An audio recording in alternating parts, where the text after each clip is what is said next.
Assalamualaikum warahmatullahi wabarakatuh. Halo semuanya, perkenalkan nama aku Syifa Lestari. Aku dari kelas 11 AK1. Di sini aku akan menceritakan sedikit sejarah tentang salah satu perang di Indonesia, yaitu Perang Banjar. Happy watching guys!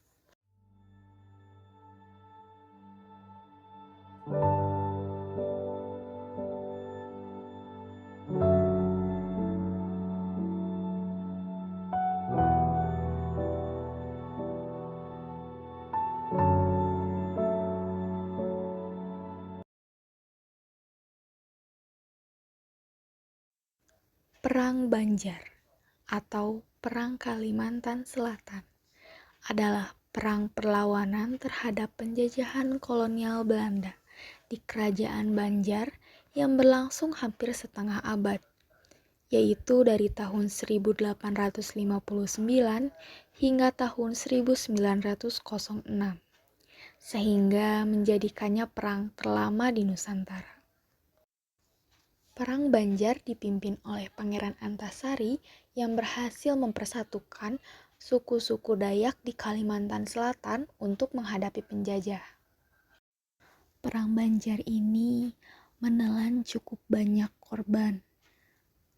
Korban dari pihak Banjar lebih dari 6.000 jiwa, sedangkan korban dari pihak Belanda sekitar 5.000 jiwa dan 2 kapal uap yang tenggelam. Latar belakang Perang Banjar adalah keikutadilan Belanda dalam proses pemilihan pewaris tahta. Itu yang menjadikannya suasana yang keruh. Belanda mendukung Pangeran Tamjidillah II untuk menjadi raja kerajaan Banjar berikutnya. Sedangkan Pangeran Anom didukung untuk menjadi seorang Mangkubumi atau Perdana Menteri. Perang Banjar ini terjadi karena beberapa faktor, di antaranya perebutan kekuasaan dalam Kesultanan Banjar, ikut campurnya Belanda dalam urusan kerajaan, ambisi Belanda untuk menguasai perdagangan, dan eksploitasi rakyat oleh Belanda dan Kesultanan Banjar.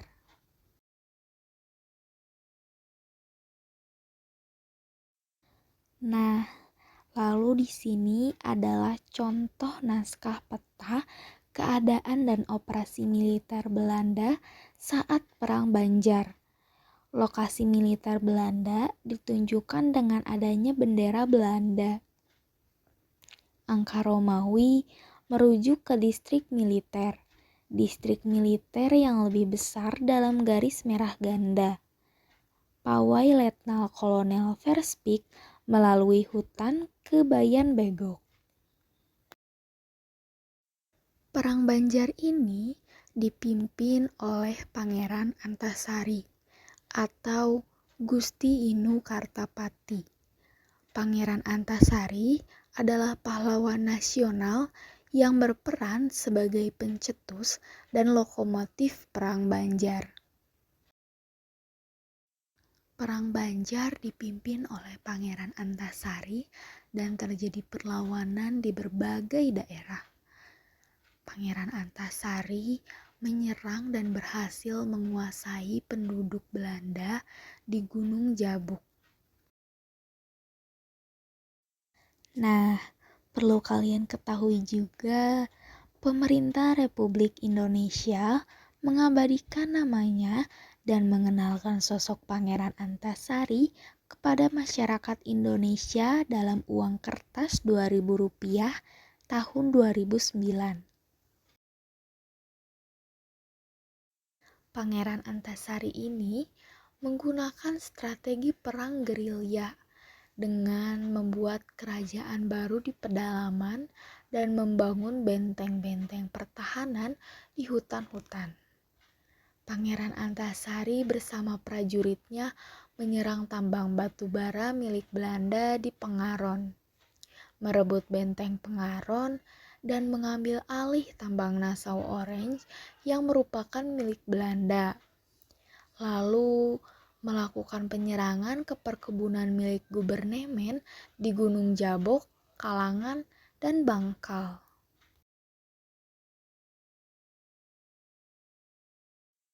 Akibat dari Perang Banjar, khususnya dalam kebudayaan, yaitu hilangnya Keraton Banjar, yang menyebabkan sarana untuk perkembangan kesenian klasik ikut berkurang.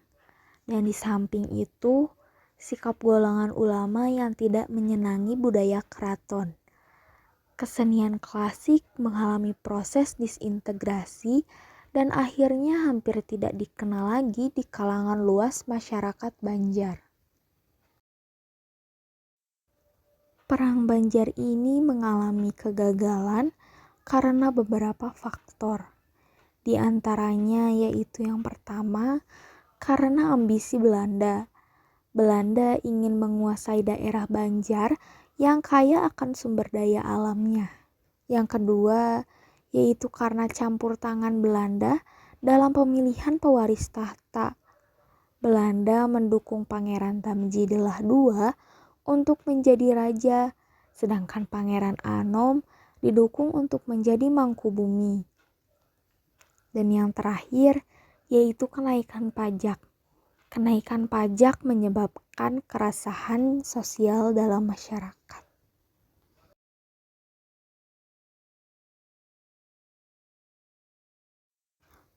Perang Banjar berakhir pada tahun 1905 dengan kemenangan di pihak Belanda. Belanda berhasil menghapus Kesultanan Banjar. Belanda berhasil memenangkan Perang Banjar karena beberapa faktor berikut. Yang pertama, yaitu karena kekuatan militer yang unggul. Belanda memiliki persenjataan yang lebih modern dan pasukan yang terlatih lebih baik dibandingkan dengan pasukan Banjar. Yang kedua, yaitu strategi perang yang matang. Belanda menerapkan strategi perang yang efektif seperti membagi dan menaklukkan wilayah Banjar satu persatu, serta memanfaatkan kekuatan laut untuk mengepung daerah-daerah penting. Yang ketiga, perbedaan sumber daya.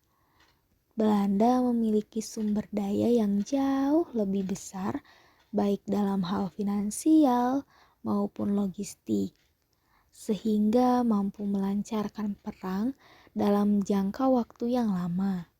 Yang keempat, yaitu perpecahan di internal. Meskipun rakyat Banjar bersatu dalam melawan Belanda, namun terdapat perpecahan di kalangan pemimpin Banjar yang melemahkan perlawanan. Dan yang kelima, penangkapan dan kematian pemimpin.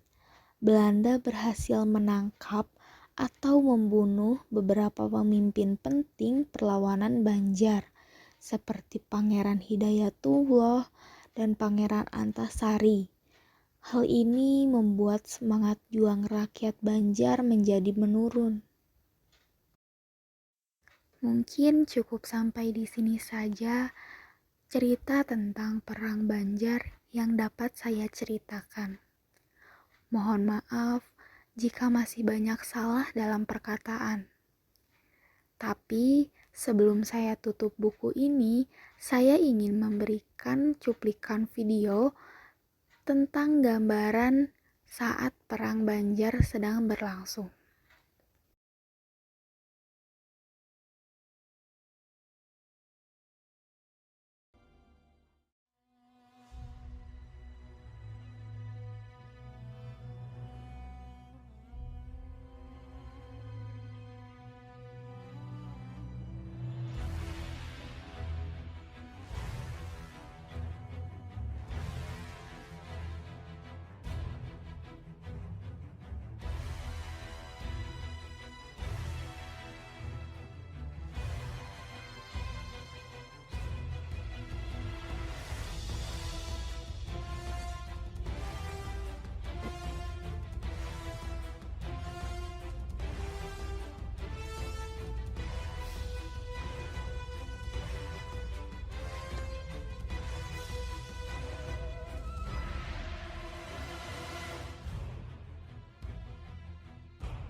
Nah, kesimpulan yang dapat kita ambil dari Perang Banjar ini, Perang Banjar adalah salah satu perang perlawanan rakyat Banjar melawan penjajahan Belanda yang berlangsung hampir setengah abad, yaitu dari tahun 1859 hingga 1906. Meskipun rakyat Banjar berjuang keras, Belanda akhirnya berhasil memenangkan perang karena kekuatan militer yang lebih unggul dan strategi perang yang lebih baik. Akibatnya yaitu yang pertama, kekalahan Banjar, Kesultanan Banjar runtuh dan wilayah dikuasai Belanda. Yang kedua yaitu perubahan besar. Terjadi perubahan besar dalam sistem pemerintahan, sosial, dan budaya masyarakat Banjar. Yang ketiga yaitu semangat juang. Perang Banjar menunjukkan semangat juang tinggi rakyat Indonesia dalam melawan penjajahan. Intinya, Perang Banjar adalah salah satu contoh perjuangan bangsa Indonesia dalam mempertahankan kemerdekaan. Cukup sampai di sini cerita tentang video sejarah Perang Banjar yang bisa saya ceritakan. Terima kasih telah menonton. Sampai jumpa di lain waktu. Wassalamualaikum warahmatullahi wabarakatuh.